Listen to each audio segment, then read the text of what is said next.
I'm glad that most of you in this room now know what it's like to be a senior at Mosaic, having to be at class at 8 o'clock in the morning. So hopefully that's a little empathy right there. Before I start, you just realized that the clicker is a little off today, so I'll be doing my own slides. And I usually can do two things at once, but I just want to ask for just a little grace, just in case. Whew. Okay. This past Wednesday was a gorgeous day.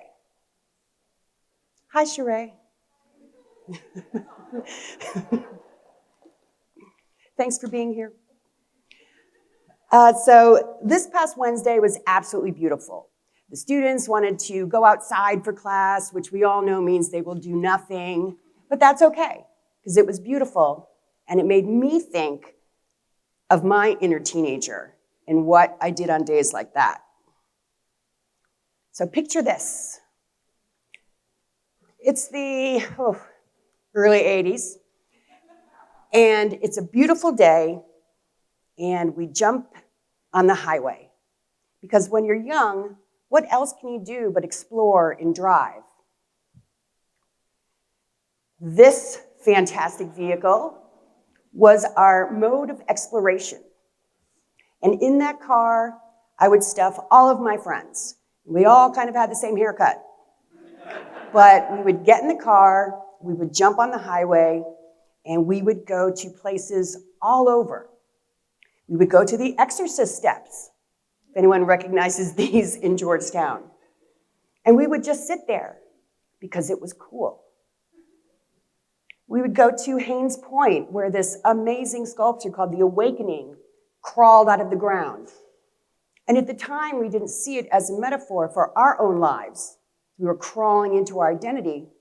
But these are the kinds of places we adventured to. And on the highway back to suburban Virginia, there was this underpass that we called Light City. And that's really only something you think about when you're young. And we're driving, and the windows are down, and the wind is coming through, and there's that odd smell of the highway, which is a little bit rubber, a little bit gasoline. But we're in Light City, and we're listening to WHFS FM. The Weasel is the DJ, and he puts on this song. Nope, not that one. Because that would not have done it for us. So we're in the car, we're driving through Light City, and Joy Division's Love Will Tear Us Apart comes on the radio. There's a little introduction, and then the synthesizers come in this kind of swirl, and everyone in the car is swirling and driving. And none of us remember our algebra homework, but we know that Ian Curtis wrote this song because his marriage was falling apart, he had epilepsy, and he'd met another woman. And we know what that is like. And it is one of the greatest days of our lives. So here's the interactive part. I want all of you for a moment to close your eyes, or if you're uncomfortable, look at the sky. But think back to one of those perfect days of your youth. What car are you driving? Where are you? If you're not driving a car, maybe you're on the subway. Maybe you're just walking down the street and sharing earbuds with your best friend. But at some point, that song comes on. And you know you are at one with the universe. So stay in that moment for a minute. What do you see? What do you smell? And most of all, what do you hear?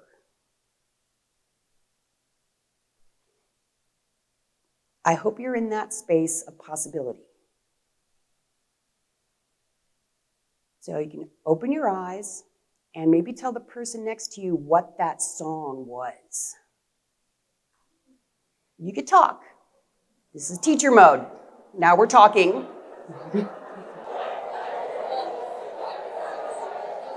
Okay. Teacher voice.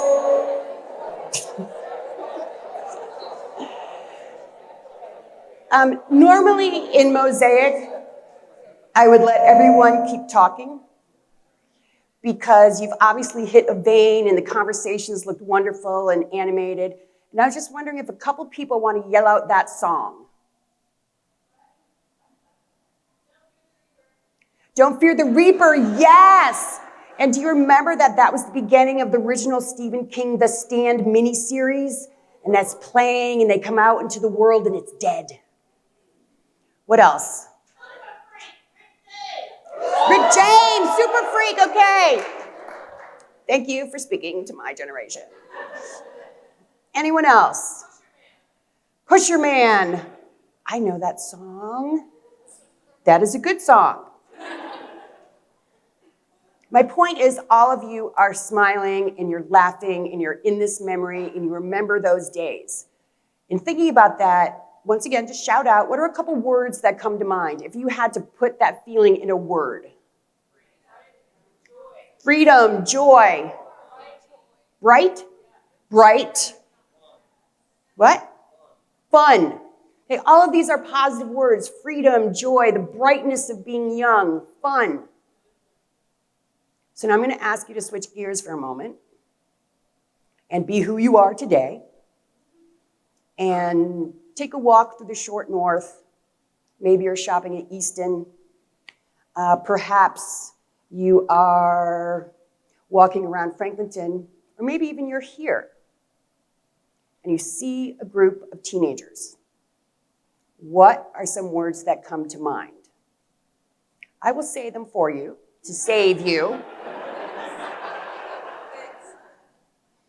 But some words that come to mind are mistrust, suspicion, perhaps even a little bit of fear or a little bit of jealousy. So I'm interested in exploring that space between who you were as a teenager and how you interact with teenagers today. Because there's quite a bit of dissonance there. I think one of the reasons is this is what we see in the media.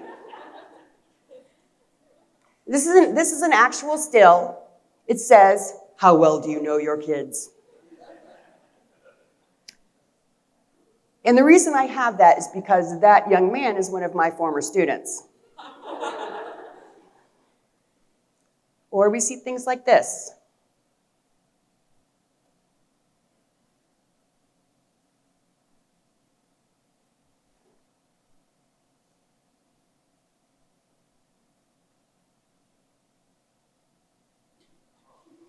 I know I had to end on a bit of a... So I'm obviously speaking in generalizations because we've all had a different experience of the world, but it seems to me that we have this collective forgetting of the beauty of being a teenager. And I know, trust me, that being a teenager is not always easy, but there is beauty in that acute feeling, even if it's your first breakup. There is beauty in the tightness of your skin when you're trying to peel off into an identity. But we need to change our national narrative about how we think about teenagers and how we interact with them.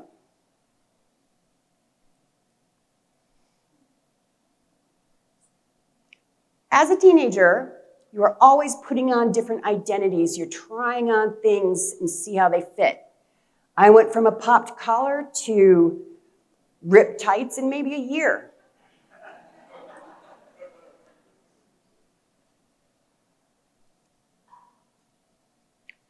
Oops, that one didn't work, so we're going to stay there for a minute. So one of the ways I believe that we can work on this intergenerational communication between teenagers and ourselves is by accessing our inner teenager. A lot of times we talk about the inner child and healing the inner child. The inner child is trying to get its needs met by the people around them. They're trying to find a hug or trying to find food in the world around them. But as people grow up and they become teenagers, they try to get these needs met throughout the world outside of their home. They're trying to find an identity and autonomy and they're out there trying to figure out how to make their life work. I'm nervous.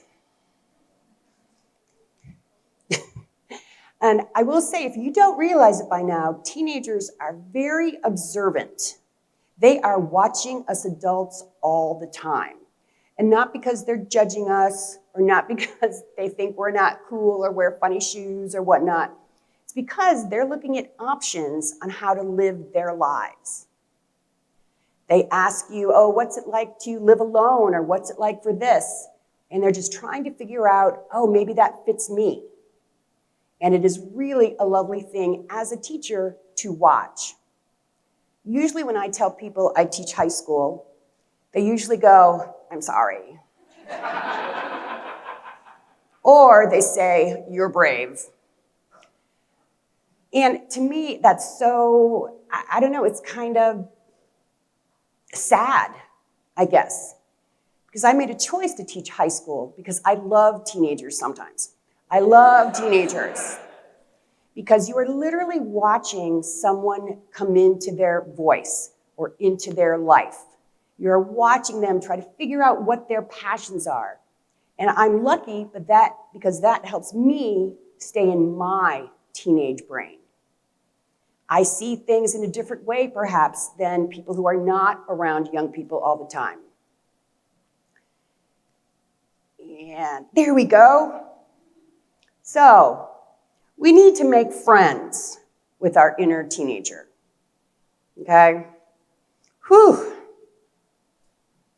I know we all have a haircut like that lurking in our backgrounds. So much is made of the teenage brain and the fact that the prefrontal cortex is not fully developed yet. And this is what allows young people to do weird things.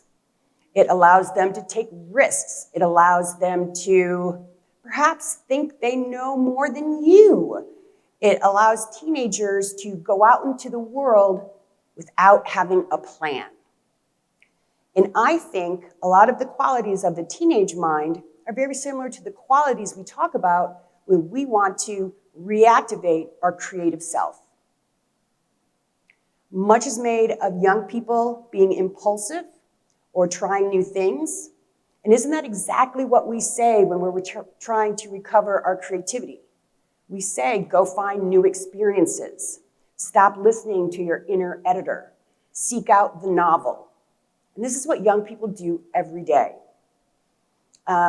We also know that this brain makes teenagers a little bit selfish, maybe a little bit narcissistic, but that's okay. That's the time to focus on self. And we know as creatives that we also have to be selfish sometimes. We have to make time in our lives to play. We have to make time in our lives to go spend the day at the museum or spend the day in nature or spend the day just replenishing our creative diet. So I believe that creativity and the teenage mind go together like this. And when we make friends with our inner teenager, we can go like this with our creativity as well. We can go back to that space of awe. So, make friends with your inner teenager.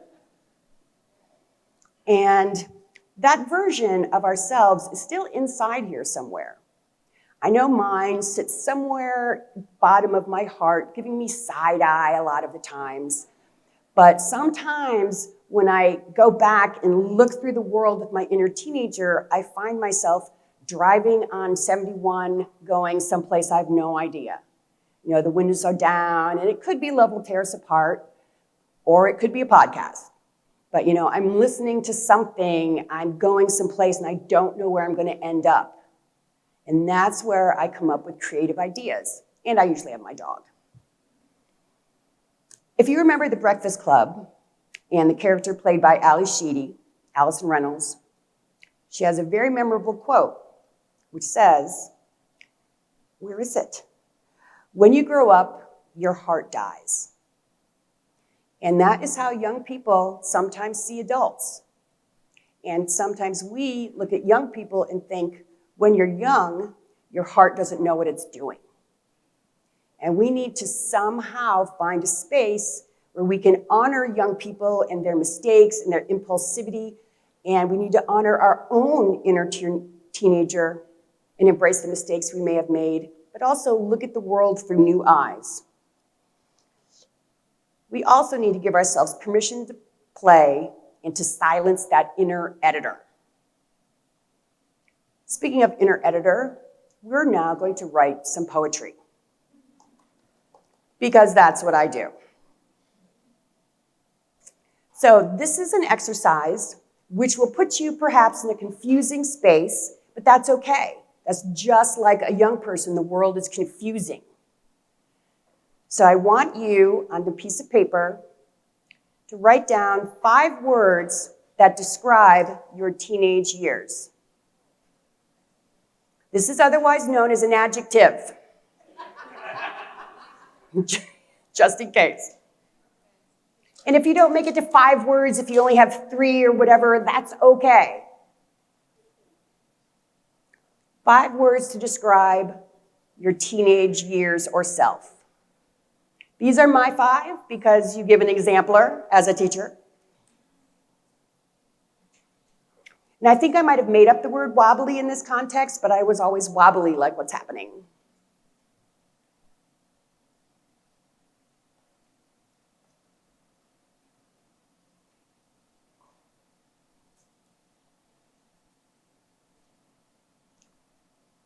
And you cannot fail, by the way.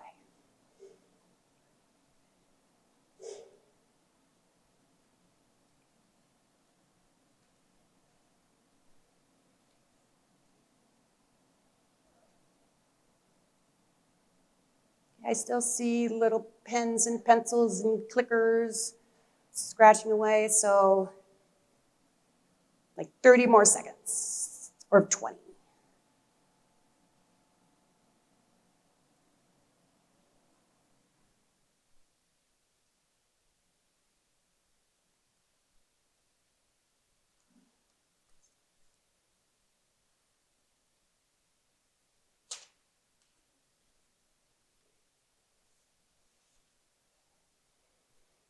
Okay, let's go for a second column and make a list of 5 objects that remind you of your teenage years. Objects, concrete nouns. Okay?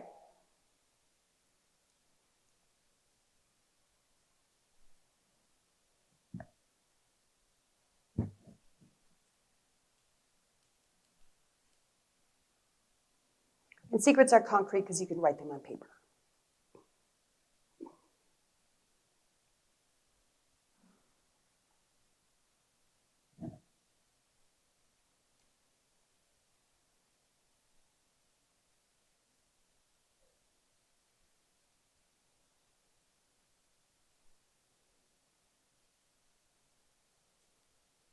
And just because of time, I'm going to move on again. And lastly, make a column of 5 qualities that embody your teenage self. These are abstract nouns. And this is what I mean by that.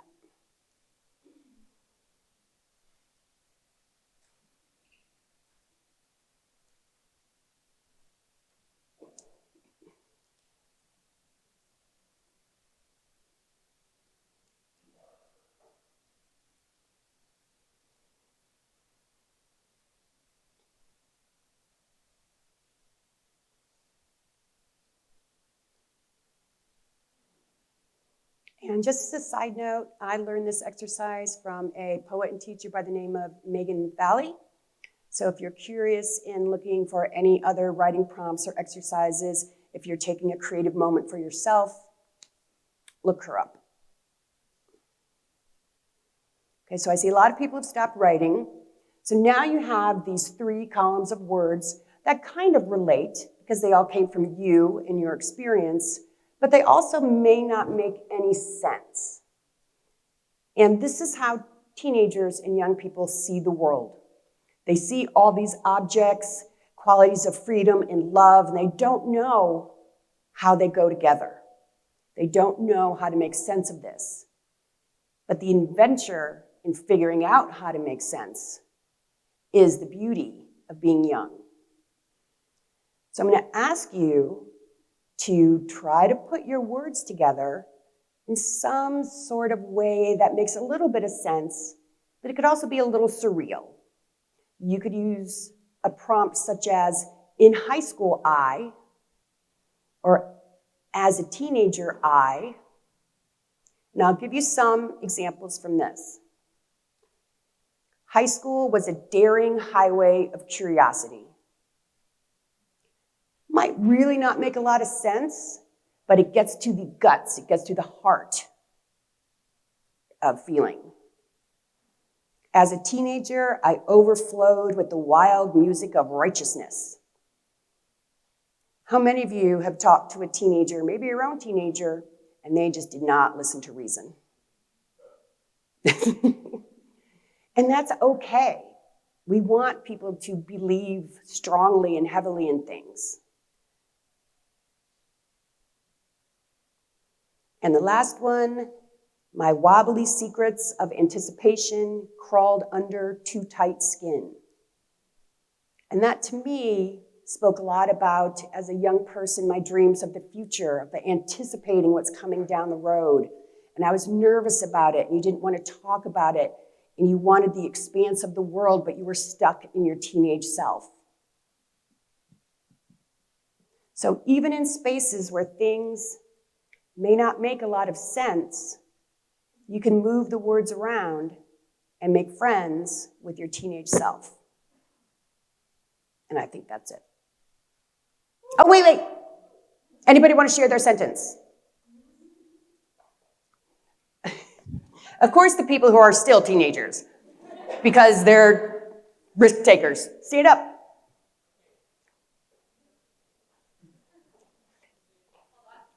Wait, we got the mic. This isn't fair because they're young. 2, 1. Explore smelly cars. Okay, I appreciate that. That actually takes me back to the smell of a teenage car, which is part like McDonald's, part spilled Monster drinks or whatever. Anyone else want to share? Oh, yes, thank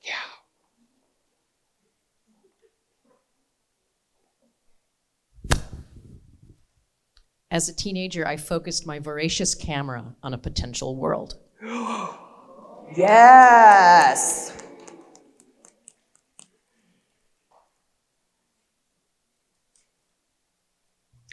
We got one there, and then one down here. Okay. In high school, I was a badass in my white drill team boots, and I felt free. Yes. Now, do you still have your white drill team boots? Yes. Okay. We had one up here.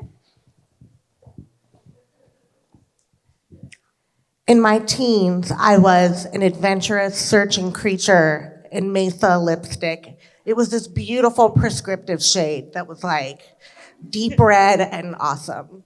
Okay. Do you have any tubes of that lipstick left? I don't, but I have something similar. Okay. Yeah. There you go. Up. And one in the back. As a teenager with lots of hairspray, which I still have, the independence of driving gave me time to feel confident, curious, and unsure. Yes. I love that confidence and unsure. I think that is the crux of being young. That is the conversation young people are having. I am so confident, but I'm also really unsure. And I think that's the place that great art comes from. I think we're good. Oh, we got one more. Take us out, Lael. All right. My Wonderlist Converse bring individuality and adventure. Adventure. Thank You. You've heard the word adventure a number of times. I am about to wrap it up, but I encourage all of you, for most of us, this is a 3-day weekend. Take a day and go on an adventure. Get in the car, even if it's cold, you can turn the heater on. Listen to music that takes you back into that space.